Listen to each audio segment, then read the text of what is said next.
Hare Krishna, Krishna Krishna, Hare Hare, Hare Rama, Rama Rama, Hare Hare.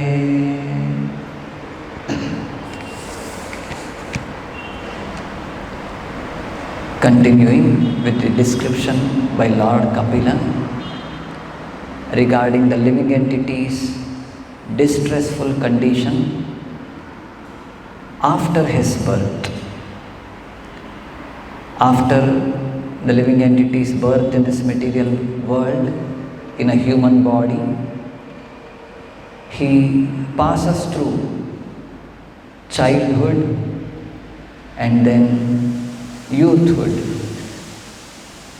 So in the previous verse, we heard about the distressful conditions in his Shaishava, that is childhood, and Pauganda, that is his boyhood. He desires many things, but he will not get. He will not be able to get it, which causes him much pain. So after crossing his Pauganda age, now he has entered his youth. Day by day, month by month, year by year, Vardhamanena, as he increases, he is increasing in his age. Along with that, there are few other things also which is increasing. So what is increasing? Sahadehena manena vardhamanena manyuna. Along with his body is growing, increasing in size. Along with that, mana, or his false prestige, is also increasing. Because we have seen children, they don't have any false prestige. They are simple, straightforward, open-minded. They don't take anything seriously. That's the way they lead their life in childhood, in boyhood. But as he grows, his body also grows, and along with that, his false prestige also grows. Sahadehena manena vardhamanena manyuna. Manyu means anger.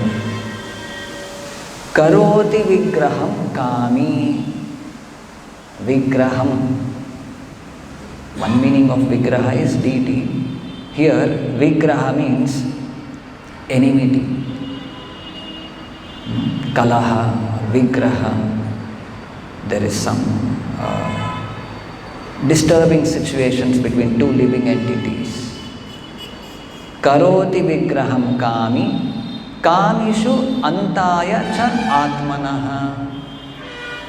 Antaya atmanaha. To degrade his soul, to kill his soul practically, for the destruction of his soul. What does he do? He has become a person filled with varieties of lusty desires.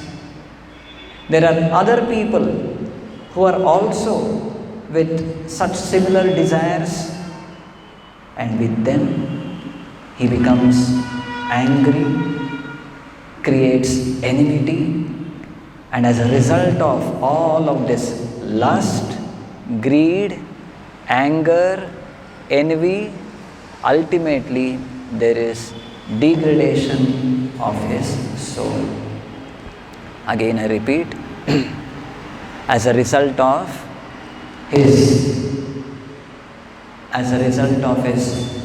lust, excessive greed, anger and enviousness, there is degradation of his soul. That's what we'll be seeing here. So this is very nicely explained by Krishna in the Bhagavad Gita also. Srila Prabhupada mentions here in the beginning of the purport. In Bhagavad Gita, 3rd chapter, verse 36, Arjuna inquired from Krishna about the cause of a living being's lust. So what is that inquiry of Arjuna, which Prabhupada is referring to here?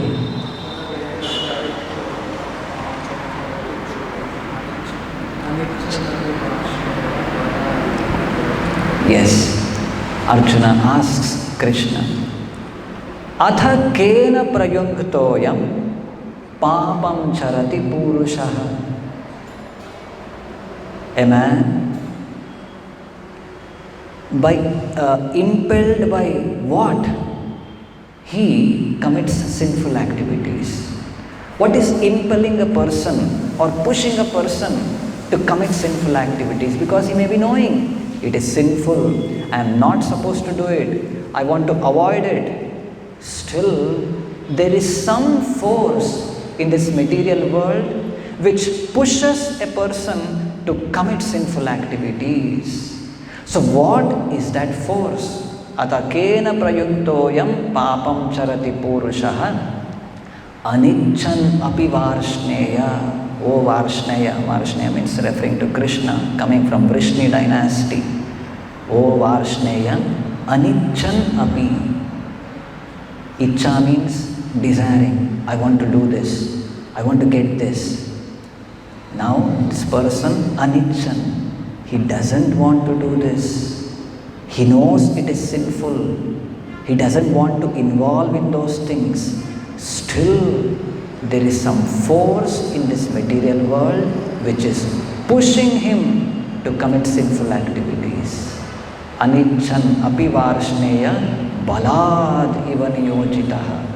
As if by force he is made to commit those sinful activities. So what is that? That is the question by Arjuna.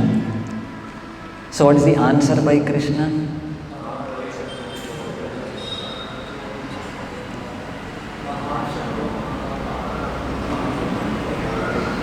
Yes. Kama esha krodha esha rajo guna samudbhavaha mahashano mahapapma vidhi enam iha vairinam. It is kama and krodha which is born of mode of passion, rajo guna samudbhava. Mahashana, mahaashana, it is all devouring, just like a huge, some fire is there, some fire, and whatever is put inside that, it will be whatever put in, it is set ablaze, everything it will burn, and the more whatever the fuel is supplied to that, the fire in quantity goes on increasing. So likewise, mahashano mahapapma vidhi enam iha vairinam. These are the real enemies of the spirit soul in this material world. What is that? Kama and krodha, which is born of modes of passion in this material world. So, the same thing we see here. Sahadehena manena vardhamanena manyuna karoti vigraham kami kamishu antaya cha atmanaha. So this person, as his body grows in age, it similarly grows in his false prestige, similarly grows in his lusty desires, varieties of ways to enjoy this material world, his desires, all of them grow along with his body. Shri Krishna Balarama ki. And because of that, he creates enmity towards others who are similarly lusty. Because this we know how The ultimate enjoyer, real bhokta, is the Supreme Lord. But if we desire to enjoy independent of the Supreme Lord, then what will happen? This is exactly what will happen as given here. We keep ourselves in the center and everything should be surrounded around me. My sense gratification, my pleasure, my happiness. So similarly, another person, he keeps himself in the center, his pleasure, his happiness, his whatever sense gratification, and there will be clash amongst them. This example is given to illustrate this. Take one stone, put in the water. Nice, whatever waves, ripples are there, very beautiful, very attractive also. In a circular way, the waves are there. Take one bunch of stones and throw it in the water. They may fall at different places. Each stone will create a set of ripples surrounding it, keeping the stone in the center where it touches the surface of the water. Each stone separately creates those ripples, separate waves, and each of those waves clashes with the other and there will be turbulence. Exactly the same thing happens with two living entities, keeping themselves as a center of all happiness, sense gratification, pleasure, and there will be some conflict of interests that gives rise to anger, fighting, enmity, and all sinful activities they perform and which degrades their soul. Antaya cha atmanaha, atmanaha antaya, which causes the degradation of the soul. So here, let me tell you one story from the Mahabharata. In the Mahabharata, there is the description of the marriage of Draupadi mentioned. Because the marriage of the Pandavas with Draupadi is not something ordinary. It is some very exceptional case. One woman marrying 5 husbands. Of course, this was sanctioned. This was sanctioned by Vyasadeva. This was ordained by Lord Shiva through the blessings he gave to Draupadi in her previous life. Initially, when Arjuna won over Draupadi, Draupadi was thinking, okay, I am being won by Arjuna, so I will be married to him. After coming back to their home, Kunti Maharani, she blesses them. Okay, you have brought something, you share it amongst yourself. She blessed them with this, and everyone are surprised. And then Maharaja Yudhishthira, even he says, my mind never contemplates on anything sinful, but now my mother's blessing should come true. And I am not finding any fault or anything sinful. My mind is not, there is no repulse for this. Later, they were all invited by Maharaja Drupada. And when he heard that all of these 5 brothers will marry his daughter Draupadi, even he was surprised. He was completely against it. At that point of time, Vyasadeva arrives there. And he gives a lot of reasoning, explains the previous life of Draupadi, the blessings of Lord Shiva, and then Drupada Maharaja was convinced. So this was an exceptional case. That's not the standard. After their marriage, Narada Muni comes to like the 5 Pandavas and gives them like counseling about their future grihastha life, married life, because the way they are married, it is something very exceptional and it may cause lot of turmoil amongst those brothers themselves. So he comes and he narrates the story of 2 brothers. They were actually demons. Their names were Sunda and Upasunda. Sunda and Upasunda. So there are 2 brothers. Sunda and Upasunda. They were very close with each other, very attached to each other, very respectful amongst each other. Both these 2 demoniac brothers, they performed tapasya, austerity, to please Lord Brahma. And Lord Brahma appears, gave them benediction. Of course, as usual, demoniac people, they ask benediction of being immortal or things like that, not to die, to be the most powerful.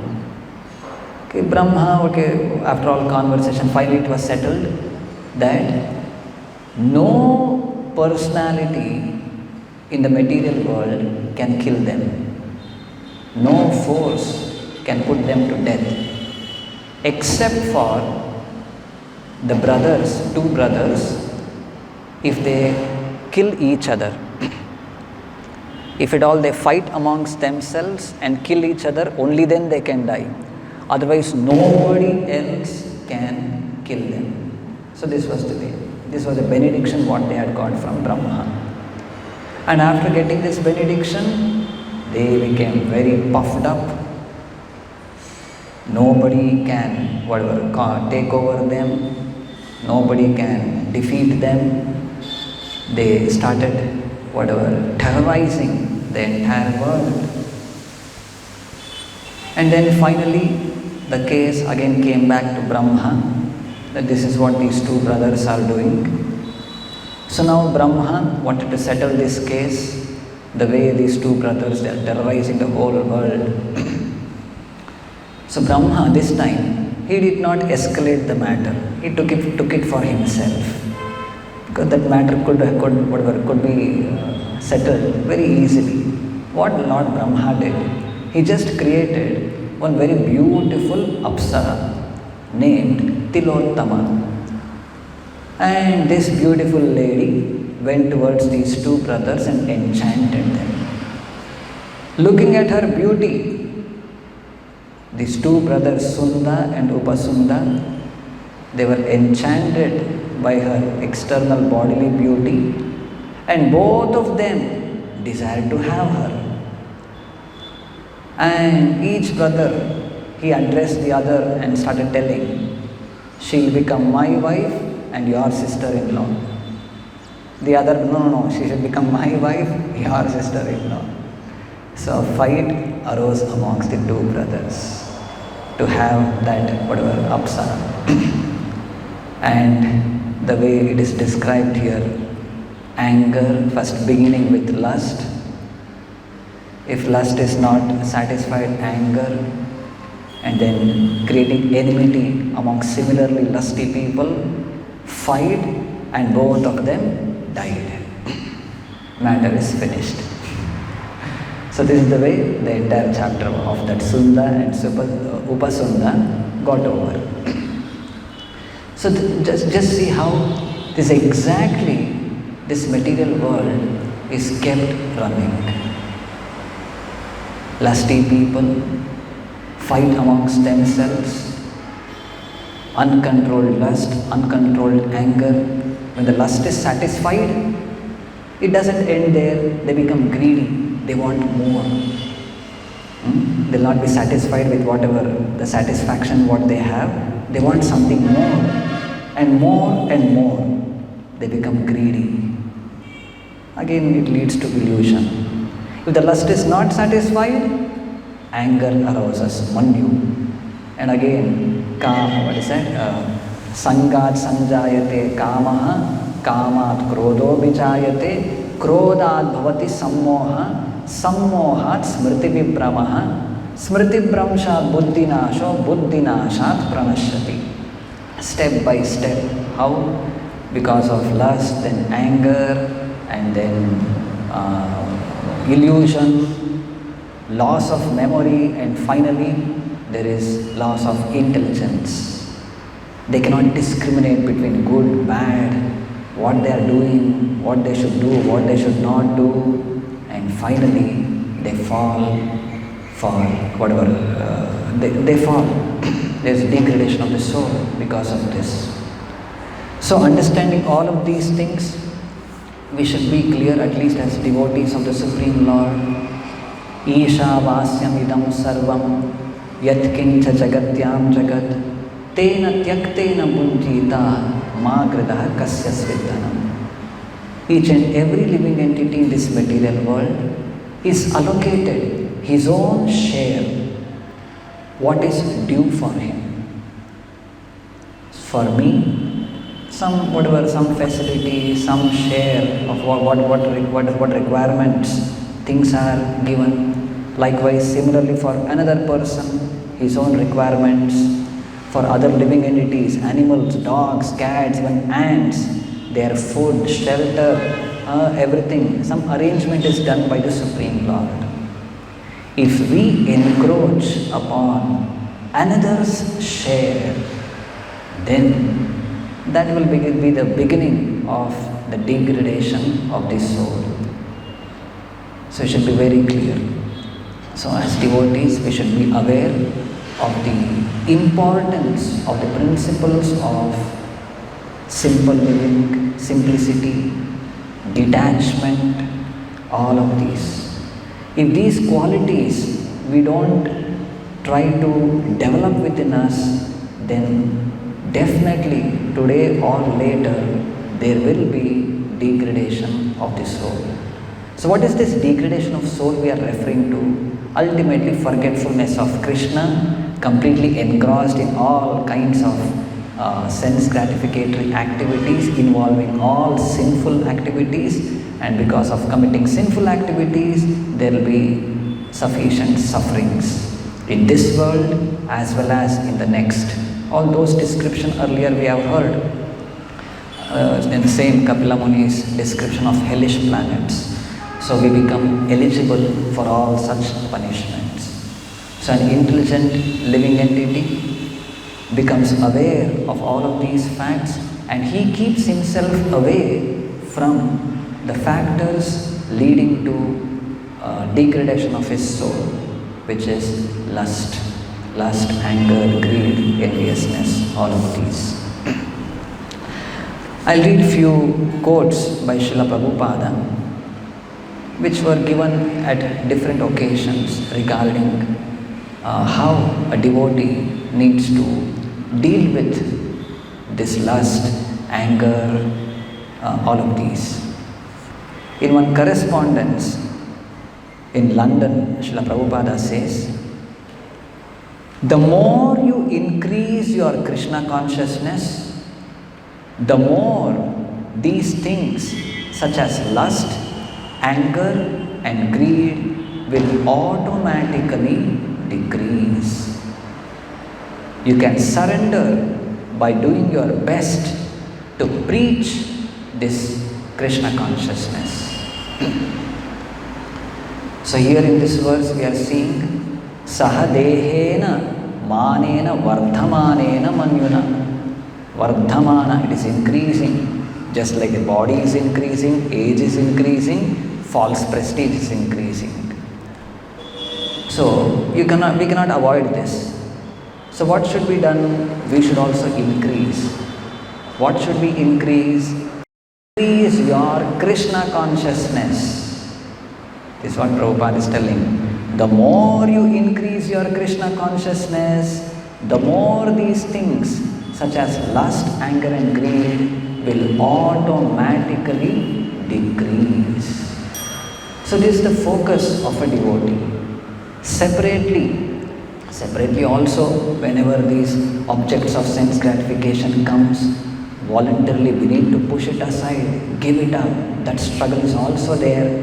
But more than that, our focus should be towards increasing our Krishna consciousness, awareness of Krishna as a Supreme Lord, awareness of our position as His part and parcel, but now in fallen condition, being enwrapped with Rajoguna, Tamoguna, and like a ghostly haunted body, we are acting in non-Krishna conscious ways. We should be aware of this position.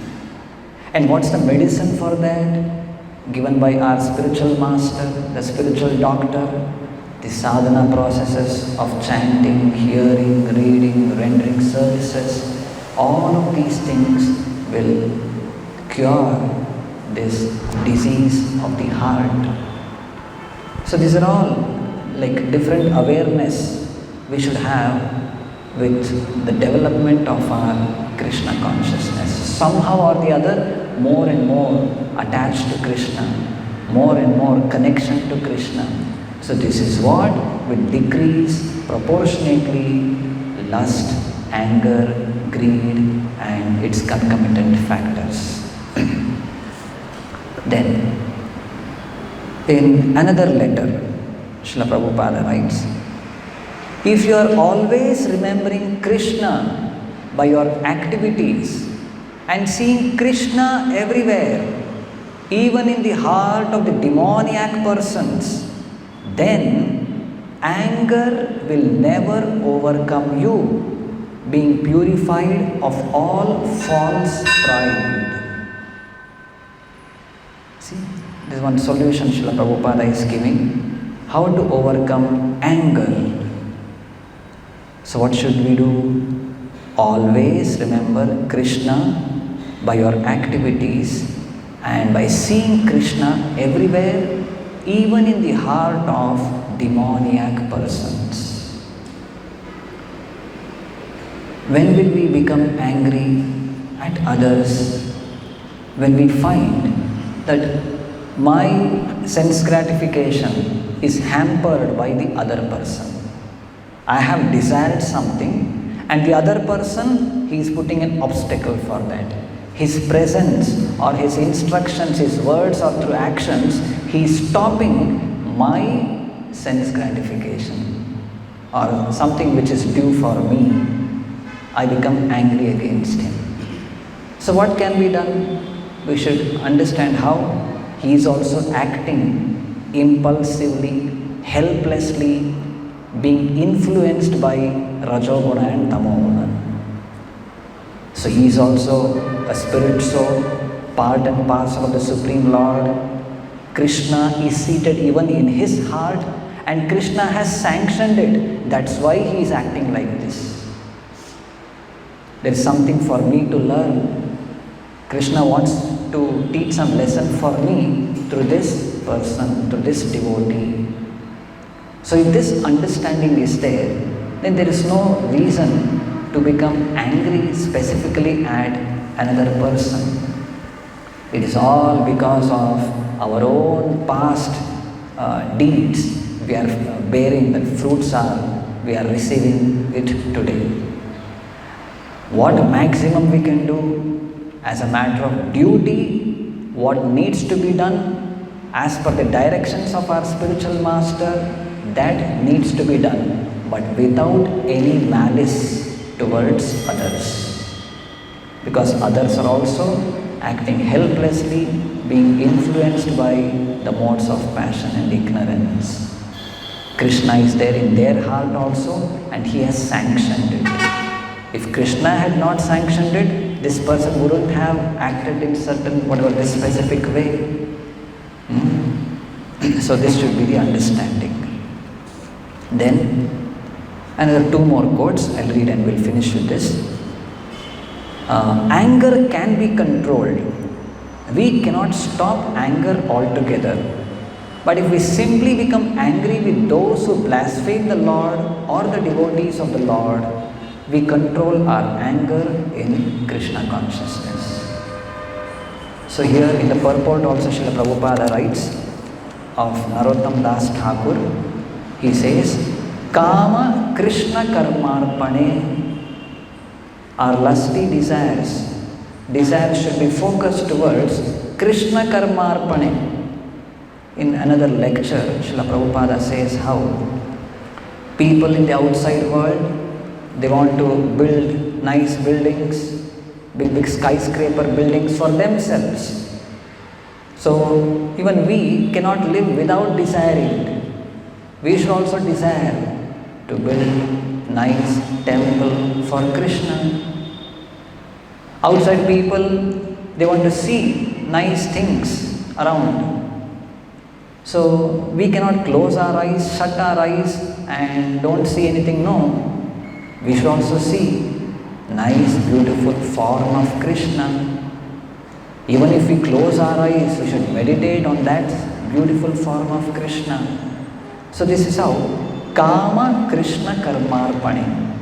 And then Krodaha Tad Dveshi Jana, I don't exactly remember. Anger should be directed towards Bhakta Dveshi, those who are envious of devotees, who are doing some harm to other devotees, who are blaspheming the Supreme Lord or His devotees. Our anger should be directed towards them. The best example is Hanuman. The way how, though in that trying situation that his tail was put on fire, his anger, he went and burned the entire city of Lanka. So these are the ways which we can dovetail. Otherwise not. Last quote. This is from a purport in Srimad Bhagavatam. When insignificant persons use rough words to cast false angry accusation against saintly persons, their fruitless words do not disturb the great personalities. Again I repeat, when insignificant persons use rough words to cast false angry accusations against saintly persons, their fruitless words do not disturb the great personalities. So what if we become the object of another person's envy or greed? Of course, the instruction is there. We should not be envious. We should not become unnecessarily angry towards others. But what if others, whatever, express their anger towards us unnecessarily, they become envious towards us unnecessarily? Still, a saintly person, he should not be disturbed. Tatteva kampam susamikshama. Based on my past activity, whatever is happening, whatever was due to me, I am receiving it today. He just accepts it and goes ahead with his whatever spiritual duties. We'll conclude with this. Grantraj Srimad Bhagavatam ki, Srila Prabhupada ki.